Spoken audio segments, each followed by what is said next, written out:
sa Huda. At sa panahon iyon, pasisibulin ko ang matuwid na sanga ni David. Paiirali niya ang katarungan at ang katwiran sa buong lupain. Sa mga araw ring iyon, maliligtas ang mga taga-Huda at mapayapang mamumuhay ang mga taga-Jerusalem. At sila'y tatawagin sa pangalang ito, ang Panginoon ang ating katwiran. Ang salita ng Diyos. Salamat sa Diyos. Sa iyo ako'y tumatawag, Poong Diyos na nagliligtas. Sa iyo ako'y tumatawag, Poong Diyos na nagliligtas. Ang kalooban mo'y ituro, O Diyos, ituro mo sana sa aba mong lingkod.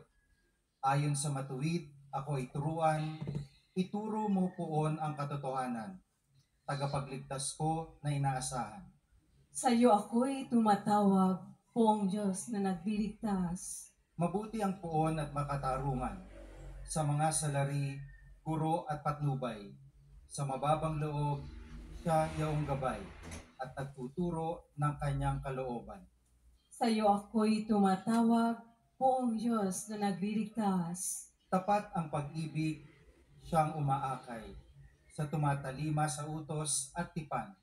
Sa tumatalima, siya'y kaibigan at tagapagturo ng tipan niyang banal.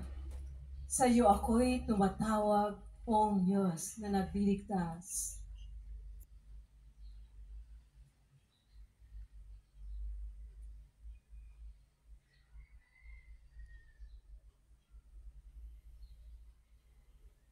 Pagbasa mula sa unang sulat ni Apostol San Pablo sa mga taga-Tesalonika. Mga kapatid, palaguin nawa at pag-alabi ng Panginoon ang inyong pag-ibig sa isa't isa at sa lahat ng tao, tulad ng pag-ibig namin sa inyo. Kung ito ang mangyayari, palalakasin niya ang inyong loob.